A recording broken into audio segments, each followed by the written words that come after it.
So with all that, we are now finally done with most of this server actions code, but one crucial feature is missing here, and that's of course this file upload, which we're not doing at this point. So as a first step, I'll actually start by changing that label, because I actually don't want an image URL here, I want an image file instead. So in that post form component, I'll change that label to just image. But then more importantly, I want to make sure that we can store that image somewhere.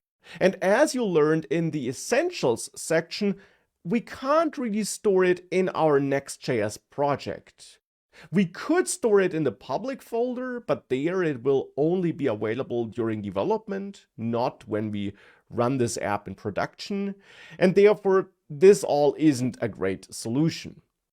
Instead, you should typically store it on something like AWS S3 or a provider like Cloudinary, which is the service I'll use for this section. Because we can get started with it for free, and for this section, we'll just need that free plan, so you don't need to pay anything. And therefore, you can create an account with Cloudinary for free. And once you did that, we can install the Cloudinary package into our project to get started using Cloudinary. So for that, I'll quit that development server and run npm install Cloudinary here in my project. And then I created some extra file which you find attached, a file named cloudinary.js, which you should add into your lib folder, which contains all the code needed to take an image file and upload it to Cloudinary. And it will upload it into a folder named Next.js Course Mutations on Cloudinary, though you could change that name to anything you want.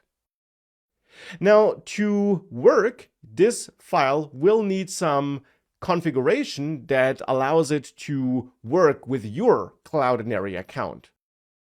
And for that, we should set up some environment variables. And in Next.js, you can easily do that by adding a .env.local file in your root project folder.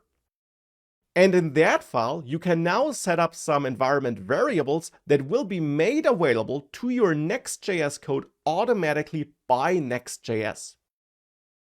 So here I'm expecting three environment variables: Cloudinary cloud name, Cloudinary API key, and Cloudinary API secret.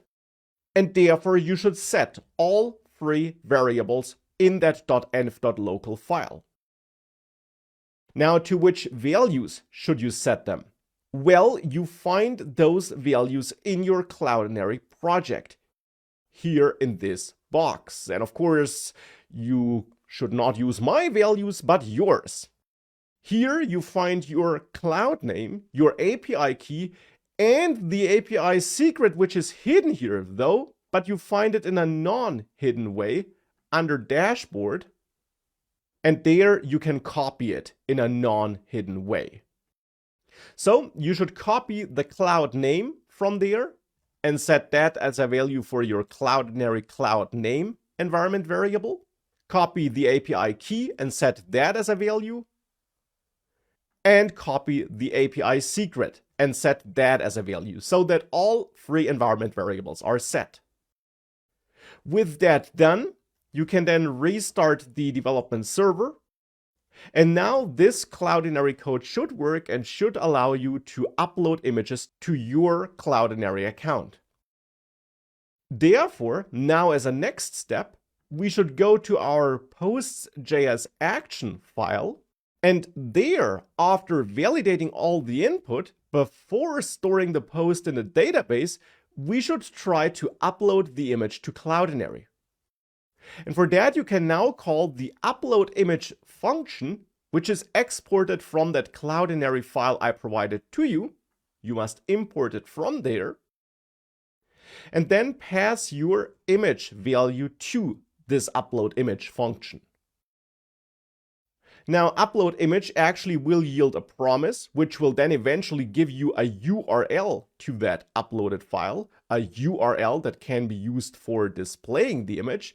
And therefore here, I'll await this and I'll get back my image URL.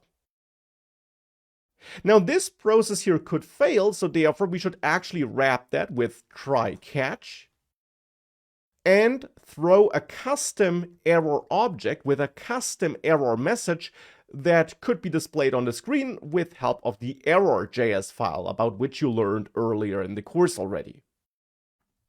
So here I'll then throw an error where I'll say image upload failed, post was not created, please try again later, something like this. Now if we make it past this try catch block though, we know that it worked, and then I want to store this image URL in the database. Therefore, I'll actually convert this from a block scoped constant to a variable which is defined before that try catch block, so that we can set it from inside the try catch block, but then also use it thereafter here when we call store post. And we also might want to wrap this with a try catch block for better error handling. But for the moment, I'll leave it like this. And that should now upload the image and then store the link that can be used for displaying the image in the database. Therefore, what I'll do here is I'll delete this posts.db file to clear the database so that I erase all the data and we start from scratch again so that the posts that did not have an image are gone.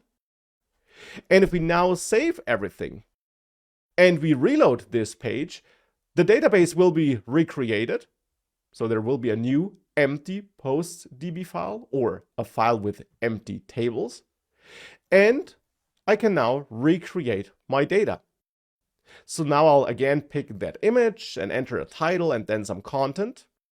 Some delicious loaded fries I enjoyed at the Pitmasters restaurant.